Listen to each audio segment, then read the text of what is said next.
I was just so desperate to find some help and some way to kind of move forward and work through what I was going through. We know ourselves based on the version of the life that we currently have to live. Thanks to journaling, I have been able to take steps forward to share my current favorite journal prompts for self-growth and self-development.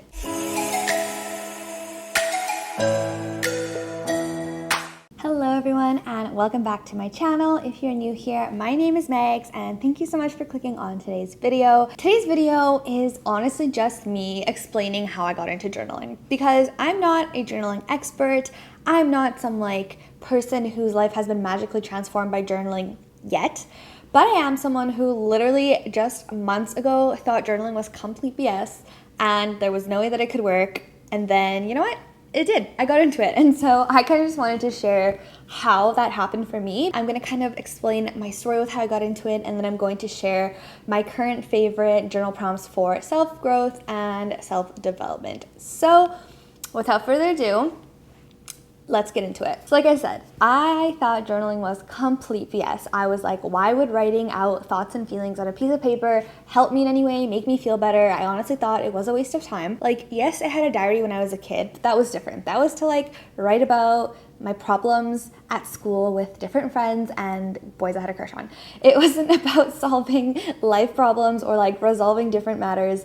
However, if you watched my latest video or one of my latest videos kind of about how I felt lost in life, that was really the turning point for me for when I decided to turn to journaling. Long story short, I'm kind of in this period of my life where I'm not exactly sure what to do next, kind of the whole what is my purpose, what am I meant to be doing in life. And although I am making progress and thanks to journaling I have been able to take steps forward, I was just so desperate to find some help and some way to kind of move forward and work through what I was going through that I turned to journaling, and this is how I did it. So first off, I just started off by ranting. It was just this weird cathartic therapy for me. Anytime I felt triggered by something, I would just write it out. I would rant on a piece of paper. I would write out how I was feeling, what was bothering me, and I just started doing that. Every single time I felt triggered, I would just sit down and write it out, and that's all I did. It was honestly getting everything off my chest, but in a form of writing it out rather than saying it out loud or venting to somebody. I was venting to the paper. And when I tell you that helped me feel so much better, I guess it's just this weird thing of you're constantly thinking about it, and when you keep something inside, I am one of those people that tends to keep things inside, and it's a bad habit of mine, but it's just how I'm wired right now. I keep things inside and I keep thinking about them and overthinking them and overanalyzing them, whereas I noticed that if I let it out, it's kind of I let it out there and I don't really think about it anymore, or I don't think about it as much. And that's kind of when I developed, I guess it's weird to say that relationship with my journal, but I developed kind of that routine of writing in my journal whenever I felt the need to do so. So my first tip is, if you're trying to get into journaling, anytime you feel triggered, angry, there's a matter that you just want to resolve, there's someone you just need to complain about, or there's an issue you just need to rant about, no matter how you feel, write it all out. And anytime you feel triggered to do so, just write it out. The next thing that I started doing after that is, when I was kind of trying to figure out what my next moves were, what to do, is writing about what I genuinely loved in life. Because no matter how challenging what we're going through is, no matter how bad certain elements of our life are, there is without a doubt also really good things that are happening in our life.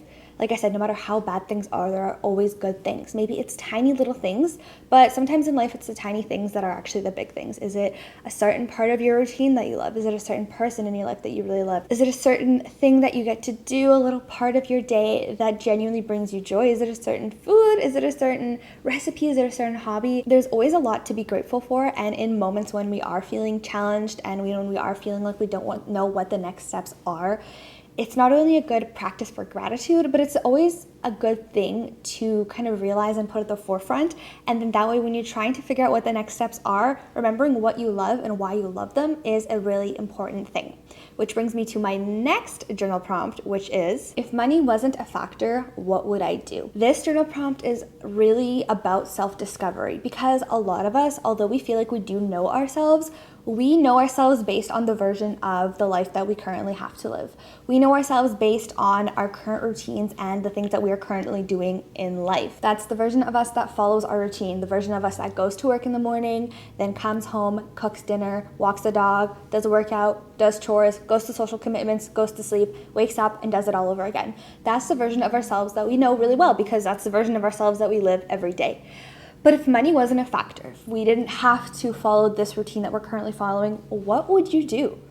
And it doesn't even have to be like something that you want to work towards doing, but it's even just something about diving deeper into what genuinely would make you happy, or what you think would make you happy. Through that, you kind of get to know yourself. Now, there is a point to this.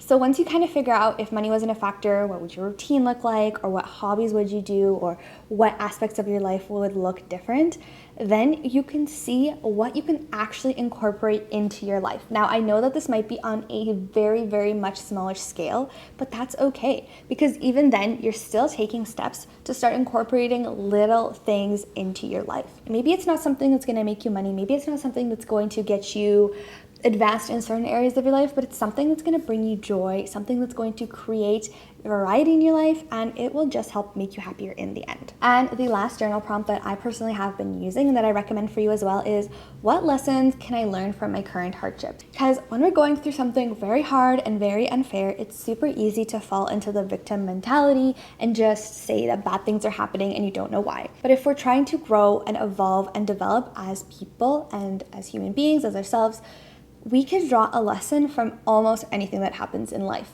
It can be hard and it might be unclear, but it is possible to draw a lesson from every bad thing. And it's not like a life lesson where you did something wrong, but sometimes it could be lessons regarding certain steps you take, certain steps you didn't take, like red flags that you maybe never noticed that were there, but now looking back, you notice them. I think like a huge part of self-development and self-growth is really looking at, okay, what is hard right now? Why is this a challenge? What lessons can I take with me so that way I can potentially avoid this happening again in the future, or so I can help get myself out of this situation? A lot of journaling is working through and unpacking different things on a much deeper level than just saying them out loud and complaining about it. It's really just looking at the root of problems and trying to work through them while writing it out.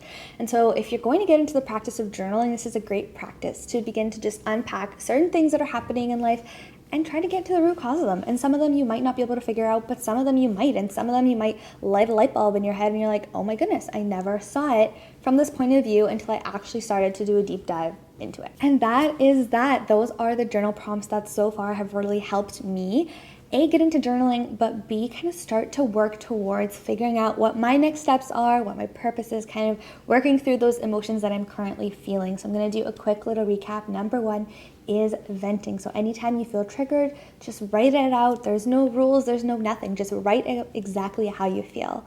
Number two is to write out what you currently love in your life. People, places, things, a part of your routine, a small practice that you have, an activity that you're doing, whatever it is. Like I said, guaranteed there are things that you currently love in your life, no matter how challenging it may seem. Number three is, if money wasn't a factor, what would you do? If you didn't have to go work your job to pretty much be able to live life, what would you do? What would your life look like? And then again, see if there are ways that you can start to slowly incorporate it, even if it's on a much smaller scale, into your life.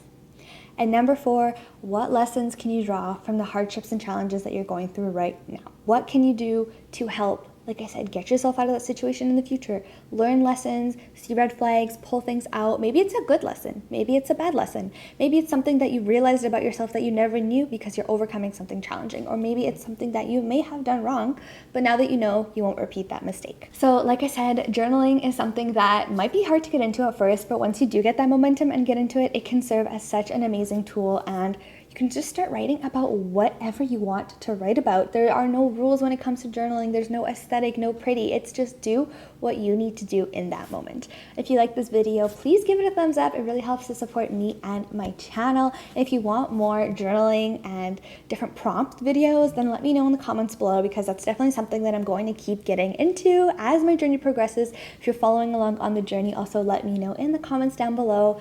And I'll see you all in the next video. So for now, know yourself, know your body, and until next time.